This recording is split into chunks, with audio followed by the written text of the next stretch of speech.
ٹھیک ہے.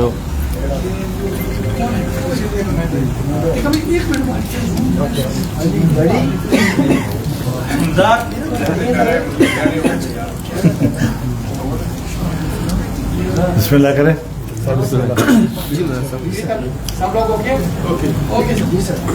بسم اللہ الرحمن الرحیم. نحمده ونصلي على رسوله الکریم. سب سے پہلے تو میں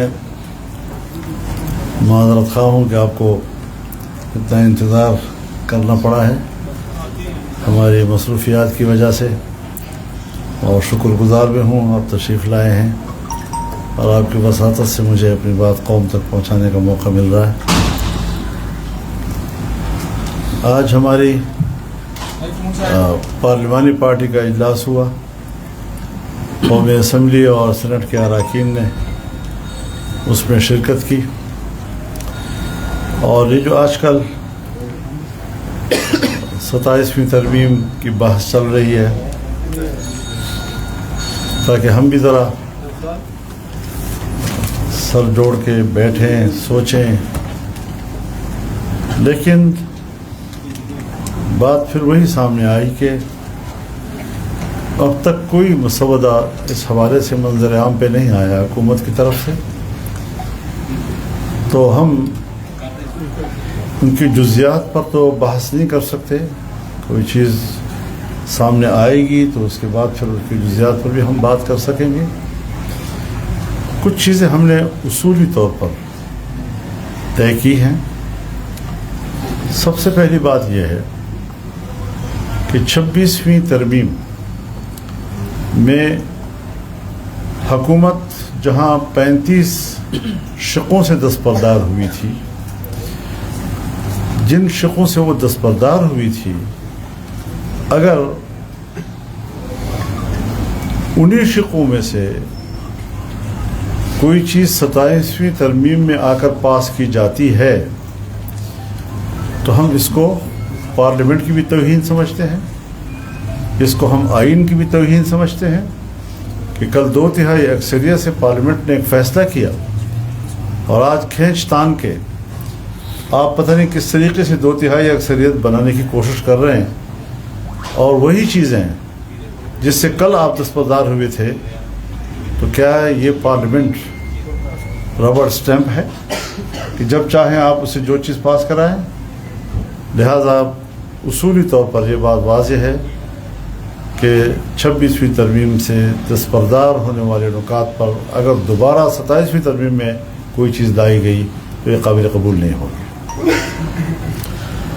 دوسری بات یہ کہ 26ویں ترمیم میں یہ طے ہوا تھا کہ اسلامی نظریاتی کونسل کی سفارشات پارلیمنٹ میں لے بھی ہوں گی اور ان پر ڈبیٹ بھی ہوگی. 1 سال گزر گیا ہے، نہ سفارشات پیش کی گئی ہیں نہ اس پر کوئی بحث ہوئی ہے. یہ اس 26ویں ترمیم پر عمل درآمد کا عالم ہے.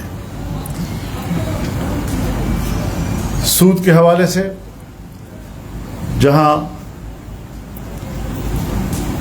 1 جنوری 2028 سے پاکستان کے اندر سودی نظام کا خاتمہ ہوگا، اس کے حوالے سے بھی کوئی پیش رفت ابھی تک نظر نہیں آ رہی ہے.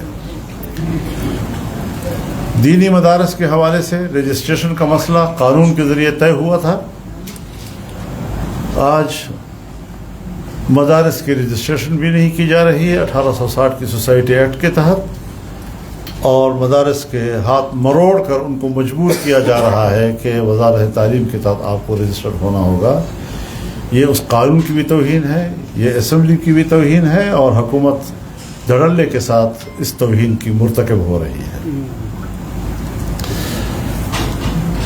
اس کے علاوہ 18ویں ترمیم کے تحت جو صوبوں کو اختیارات دیے گئے تھے، اگر ان اختیارات میں کمی کی کوشش کی گئی تو جمعیت علماء اسلام دفاع کرے گی. ہم مزید صوبوں کو زیادہ بااختیار بنانے کی بات کرتے ہیں. اسی طریقے سے NFC ایوارڈ کے حوالے سے بھی باتیں چل رہی ہیں. صوبوں کا جو حق ہے، آئین کہتا ہے کہ اس حق میں اضافہ تو کیا جا سکتا ہے، کمی نہیں کی جا سکتی. آج صوبوں کے اگر حق پہ ڈاکہ ڈالا جاتا ہے تو ہم نے اصولی فیصلہ یہی کیا ہے کہ جمعیت علماء اسلام بھرپور مخالفت کرے گی اس کی. تو یہ کچھ چیزیں ہیں جو اصولی طور پر ہم نے طے کی ہیں. مزید جب کوئی ڈرافٹ سامنے آئے گا تو پھر ان کی آپ نے NFC کی بھی مخالفت کر دی ہے. آپ نے اس کے ساتھ 26ویں آئینی ترمیم میں جو منظور ہوا اس کا بھی مخالفت کر دی کہ اس میں جو چیزیں رہ گئی تھیں ان کو دوبارہ نہ لایا جائے. لیکن یہاں پر ایک چیز جو کہی جا رہی ہے 243 آرٹیکل، اس میں ترمیم، کیا یہ اس وقت 26ویں آئینی ترمیم کا حصہ تھا یا نہیں تھا؟ کیا آپ اس کی حمایت کریں گے یا مخالفت کریں گے؟ سوال. جی بالکل، آپ نے صحیح بات کی ہے. ہم نے اس کو دو حوالوں سے دیکھنا ہے. اگر تو ملک کے اوپر، ملک کی سیاست کے اوپر، آئین کے اوپر، جمہوریت کے اوپر اس کے منفی اثرات پڑتے ہیں تو ہمیں قبول نہیں ہوگا. اگر اس میں کوئی انتظامی قسم کی باتیں ہیں اور صرف انتظامی قسم کی باتیں، تو انتظامی چیزیں جو ہیں وہ ملک میں چلتی رہتی ہیں. اس کے حجم کو ہم دیکھیں گے، اس کی شکل کو ہم دیکھیں گے کہ وہ کیا ہے، تب جا کر ہم اس پر کوئی حد میں 243 آرٹیکل میں جو مطلب کی ترمیم کی باتیں ہو رہی ہے، کیا اس کے ساتھ خیبر پختونخوا یا بلوچستان یا ملک بھر میں جو مسائل ہیں وہ ٹھیک ہو جائیں گے؟ اور دوسرا یہ ہے کہ آپ کے بیٹے کو جب یارک پہ روکا گیا تو اس کے بعد سے آپ نے جس طرح ریئیکشن دکھایا اور ابھی جس طرح کے علماء یا لوگ یا آپ کے کارکن ٹارگیٹ ہو رہے ہیں، اس طرح کا ریئیکشن آپ نہیں دکھا رہے ہیں، کیا وجہ ہے؟ دیکھیے، میں نے تو اس وقت بھی کوئی ریئیکشن نہیں دکھایا. آپ نے کون سی میرے ریئیکشن دیکھی؟ کوئی جلوس، کوئی جلسہ، کوئی احتجاج، کوئی دھرنا، کچھ بھی نہیں دکھایا. کیونکہ میں اپنے ملک کے تمام بچوں کو اسجد کے برابر سمجھتا ہوں. جو میرے سامنے وہ شہید ہو رہے ہیں، ان کا خون بہہ رہا ہے، وہ بھی ہمارے ہی بچے ہیں. اور میں صرف اپنے بیٹے کے لیے تو احتجاج کروں، اس پر رد عمل دوں، اور باقیوں کے بارے میں تو ایسی کوئی بات خدا نہ کرے کہ ایسا ہو. ہم بڑے سنجیدہ لوگ ہیں اور ہمیں ہمارے سامنے ہر بچے کا خون اپنے اولاد کا. 243 آرٹیکل پر میں نے جواب دے دیا ہے، تفصیل سے دے دیا ہے. امید ہے کہ یہ سب کچھ اس کے بعد ٹھیک ہو جائے گا اگر اس میں ترمیم ہو جاتی ہے. حضرت ٹھیک تو کچھ بھی نہیں ہو رہا.